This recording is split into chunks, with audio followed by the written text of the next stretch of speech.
we have the first advance estimates for GDP for the current year, and the NSO has pegged the growth at 7%. This is a little better than the 6.8% that the RBI is working with and the 6.9% that our poll indicated. So the NSO is a little more confident of growth. The GVA is coming in at 6.7%, and I think our poll had a slightly lower number of 6.6%. So just a minute. The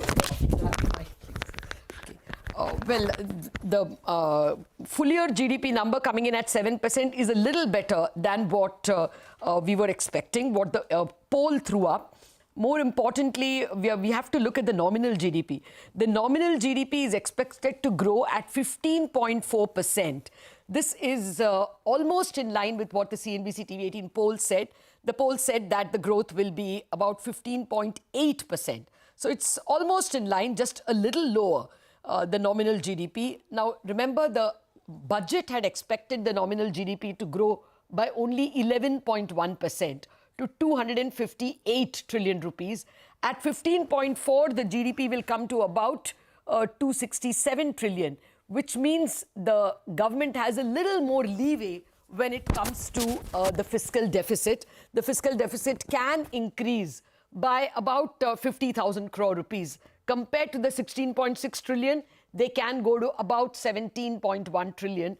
That is the advantage of the nominal GDP being higher than what the budget estimated. The government is estimating it to come in at 15.4 trillion. Now, other growth numbers, 3.5% is the growth in agriculture. Our poll had forecast 3.8%, so mildly lower than that. The manufacturing sector is expected to grow by 1.6%. Our poll had thrown up only a 0.4% growth. So clearly, manufacturing is expected to pick up in the last quarter, according to the NSO. Construction sector expected to come in at 9.1%.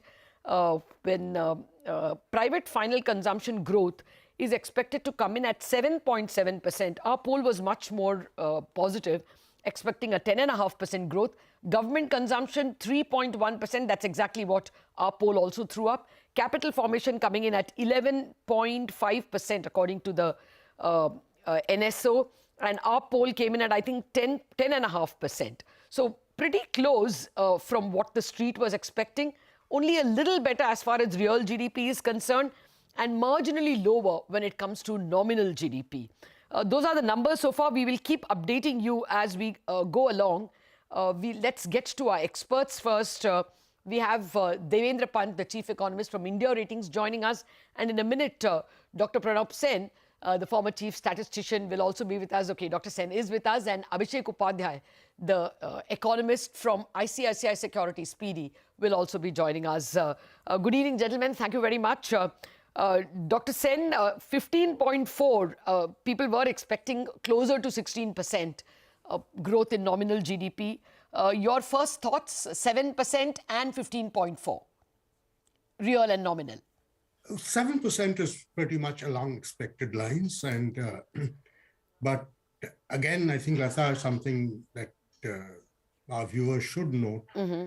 What this implies is that the growth in the last half of the year will not be very much higher than 4.5%, a little bit higher than that, right? But as far as 15.4% is concerned, I think the NSO is expecting inflation to come down faster than even possibly the RBI has. Mm. Okay, so, yes. I think it's a little bit of optimism built into that. But there would be a lot of WPI inflation that goes into the nominal GDP, right? Well, but you know, WPI inflation, in fact, has come down very sharply. But clearly, they don't expect the CPI part of it to come down. Yes. So you think there is an overestimation there?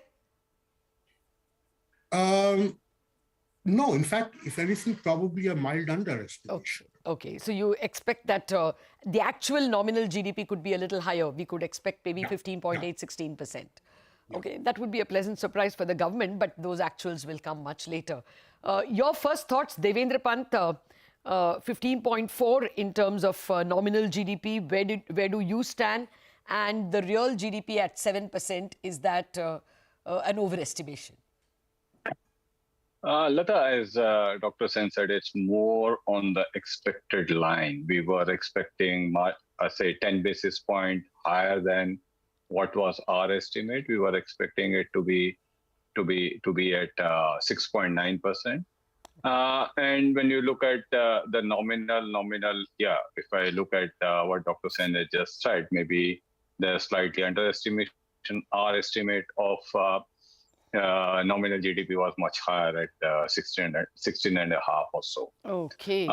Probably what has happened and where the RBI and maybe NSO's inflation numbers are differing. Sorry. When RBI gave that number, they had only number up to October, inflation number till October. And what NSO is doing, they had number up to November. Yes.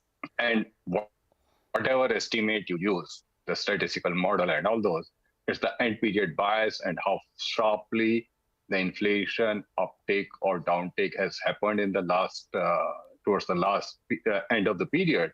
That will be reflected into the forecast. Okay.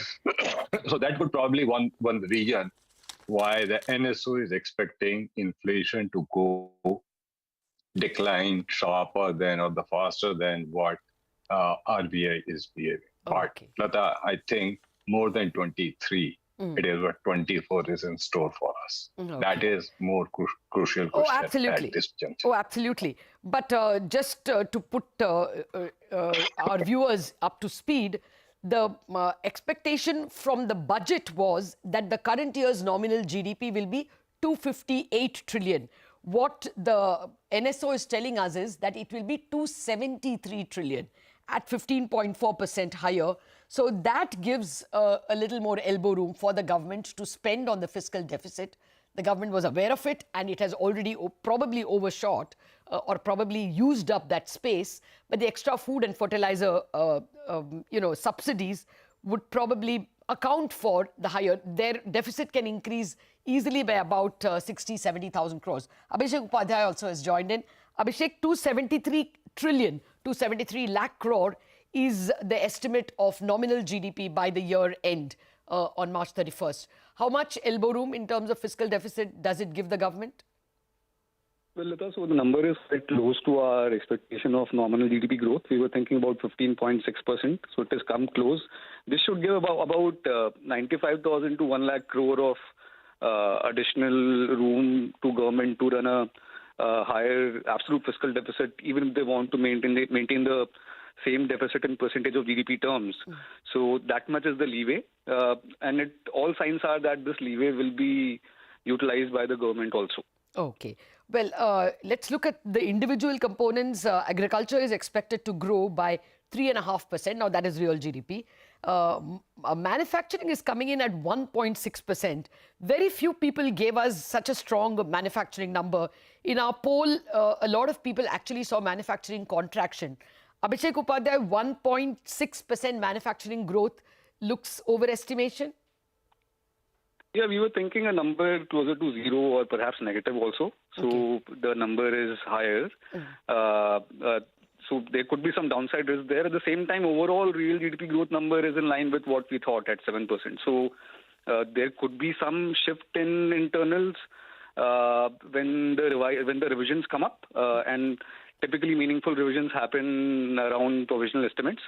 So there could be some change in internals, but overall number 7%, which implies about 4.5% GDP growth in the back half of the year, is in line. The only caveat I will point here is, the interpretation generally is 4.5% growth is very weak. It is not so because in each of the previous two fiscal years, in the back half of the year, growth was very strong because the incidence of pandemic and lockdowns, etc., was more spread out over the first two quarters. So 4.5% growth understates the kind of growth momentum that is required to achieve 7%. So there could be some downside risk there still, but overall number is in sync with our view. Okay. Private final consumption expenditure are coming in at 7.7%. We had got a much stronger estimation. The total comes to about 90 lakh crore. It looks like a fairly strong number at 90 lakh crore. Abhishek, any thoughts on that? Private final consumption expenditure? Yeah, so consumption expenditure, typically, there are the widest uncertainty bands around that estimate. I prefer to look at the GVA subcomponents compared to the expenditure side subcomponents. And on that side also, the trade hotels number looks reasonably high. It is possible we could get those numbers. Some of the high frequency indicators such as GST collections, etc., have held up. But at the same time, what you hear from FMCG companies is that rural demand has been weak, etc. Right? So mixed news on consumption front. My overall view is consumption should be resilient despite some headwinds as we enter next year. That is assuming inflation is lower next year, which should be a key tailwind to at least the rural part of the economy, which has been hurting so far. Okay. Dr. Sen, your thoughts, sir. Again, trade, hotels, transport and communication coming in at 13.7%. That's the estimate that the government is giving. Do you think that can be a disappointment, that we may not get that good a number? We have heard about rural slowdown in the third quarter. Lately, we had even Bajaj Electricals today. A lot of people are worrying about consumer discretionary spend in urban areas itself. Post-Diwali, apparently the lull is much more intense than it has been in pre-COVID times. So is there an overestimation there? On trade hotels and restaurants, perhaps not. This is precisely the sector which has actually been driving the economy for the past 7-8 months. Okay. So, that doesn't surprise me too much at all. Okay. I'm perfectly okay with that.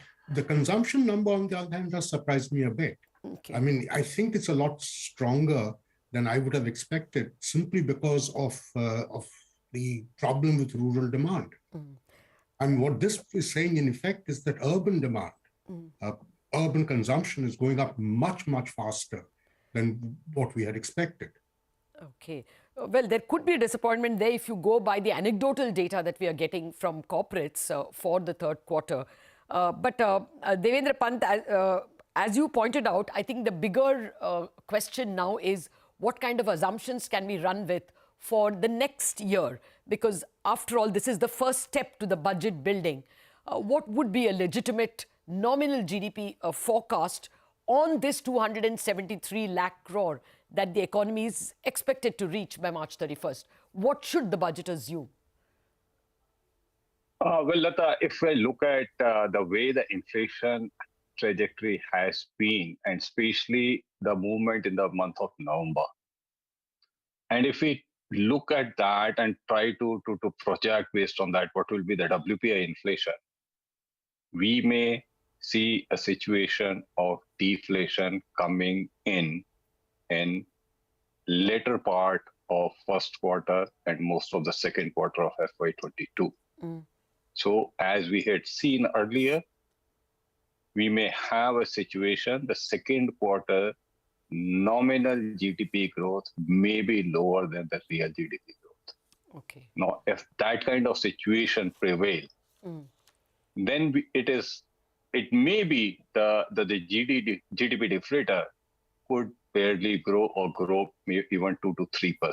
If we are growing, GDP deflator is growing at 2 to 3%, and the real growth, which is expected to fall or decline to the trend below to trend growth rate of 6%, so somewhere around 5.5 and 6, we may be staring at a situation that the budget is looking at, or the realistic nominal GDP growth could be even 9% or maybe lower. Okay, so single digit. Now, okay. biggest issue here is the inflation decline which we had in November, both on CPI and WPI side. Is it likely to continue in future? So 12th January WPI and 12 January CPI and 14 January WPI number will be very important which will give you some direction whether it was a blip of the sharp decline in inflation in November or the December number also point. shows the same trajectory.